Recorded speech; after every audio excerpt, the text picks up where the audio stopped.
Bonjour les amis, Arcane by Patrick, votre tarologue médium. Très heureux de vous retrouver pour une guidance spéciale pleine lune du 1er mai 2026. Une pleine lune en Scorpion, aussi appelée communément la lune des fleurs. Alors, le Scorpion, il est en astrologie en maison 8, la maison justement de la transformation, de l'invisible, du détachement, du karma, de l'ésotérisme. Le Scorpion, c'est un signe d'eau, un signe puissant de mutation, de régénération, de passion, d'intensité. Et il est gouverné par Pluton, qui est justement la planète de la transcendance, de la renaissance, de la transformation des trésors cachés. Ce qui est intéressant, c'est que cette pleine lune, elle arrive le 1er mai. C'est une date importante pour les Celtes, chez les Celtes, parce que c'est Beltane. Et Beltane, c'est un des 4 seuils sacrés. Donc, la nuit du 1er mai, bien le voile entre les mondes s'amincit. Et puis, tout ce qui était enfoui demande à être finalement nommé. D'accord ? Donc voilà, on peut dire aussi que par exemple, toutes les colères enfouies, toutes les blessures, les trahisons anciennes, des schémas bloquants malgré soi, des peurs héritées du passé, tout ça peut émerger de manière un peu plus intense. Alors, c'est pas forcément confortable, mais c'est profondément libérateur. La pleine lune en Scorpion est très transformatrice, très libératrice. Voilà ce qu'on peut dire en introduction.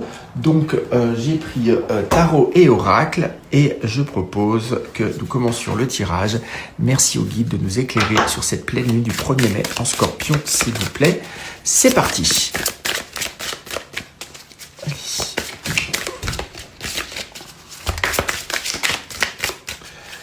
Un message, libération énergétique. Voilà. On va prendre celui-ci. Ok.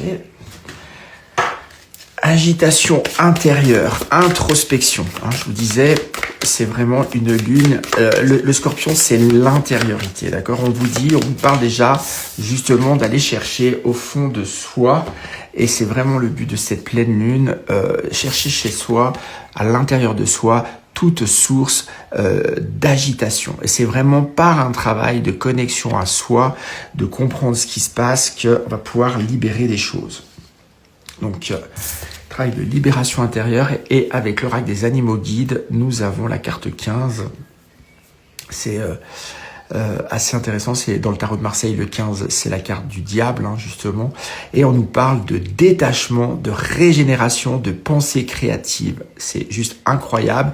C'est complètement en phase avec l'introduction que je vous ai faite sur cette pleine lune. Donc vraiment, les guides confirment en tout cas qu'il s'agit bien d'un passage d'une pleine lune qui permet complètement de se détacher de toute forme d'agitation, qu'elle soit liée à cette vie incarnée, possiblement à des schémas d'ancêtres transgénérationnels, des agitations intérieures pour pouvoir transformer, régénérer tout cela. Ok, prenons le tarot parce qu'on aime le tarot. 3 cartes, s'il vous plaît. Pleine lune du 1er mai pour mon collectif.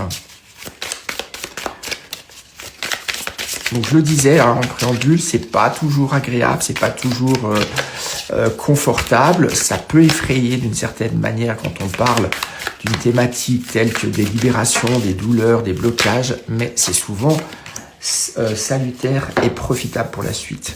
Alors nous avons le 21, la carte arcane majeure du monde. Une carte qui nous parle finalement de réalisation de soi, d'accomplissement de sa vie. C'est l'arcane finale du tarot, donc une des plus, entre guillemets, jolies lames, plus profondes lames. Danse dans ta vie, accomplis ta vie, sois le maître de ta vie. Mais pour y arriver, les détachements, les épurations, les transformations font partie du processus. J'allais dire sur le chemin, et nous avons un deuxième arcane majeur qui nous parle du mât, du fou, d'accord ? Le 0, c'est le point de départ. Donc pour pouvoir accueillir, transcender ce monde, cette réalisation, cet épanouissement le plus total, complet, il faut avoir le courage d'emprunter ce chemin de libération, de transformation, encore une fois, de toute forme d'agitation intérieure, à l'instar de ce personnage qui décide, bon an mal an, d'avancer léger, sans forcément savoir ce qui attend à l'arrivée, mais le chemin est tout aussi important que le but final de l'arrivée. Ok. Et enfin, nous avons le 9 de bâton. Le 9 de bâton nous parle toujours d'une situation qui est lourde, toujours d'une situation qui peut être inconfortable, une situation qui peut amener de la frustration dans sa vie.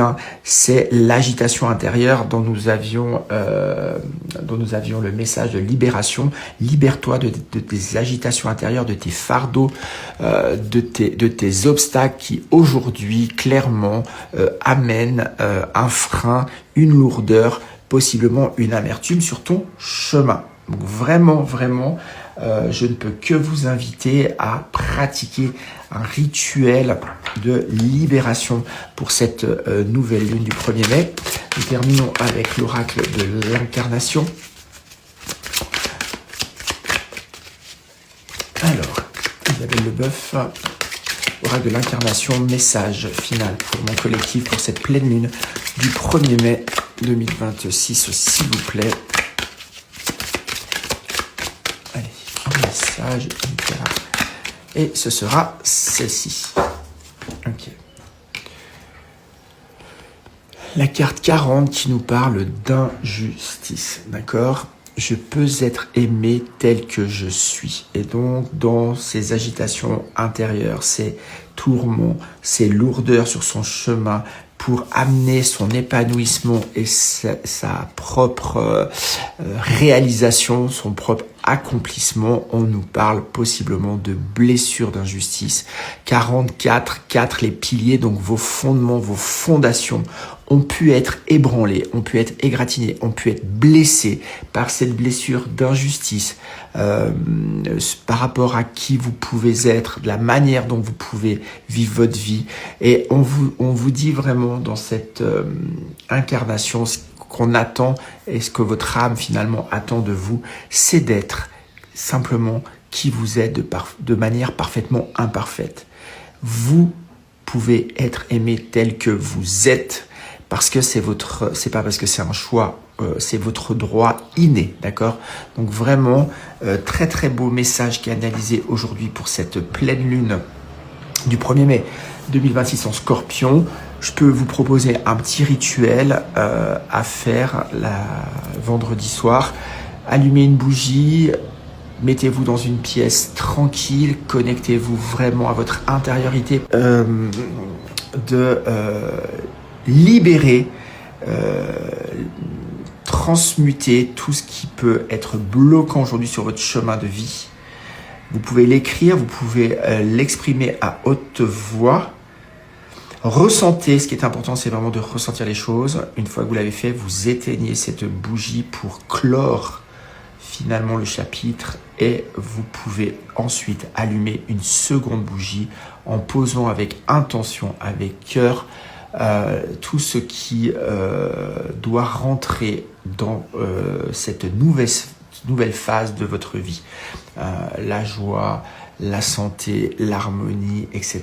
Vous ressentez bien les choses et vous laissez consumer la bougie jusqu'à la fin. Voilà les amis, j'espère que cette guidance vous a plu. En tout cas, j'ai eu beaucoup de plaisir à la mener pour vous. Je vous souhaite une toute belle journée. Pour ceux qui souhaitent aller plus loin avec moi en consultation privée, comme toujours, mes coordonnées apparaissent à l'écran. À tout bientôt les amis. Au revoir.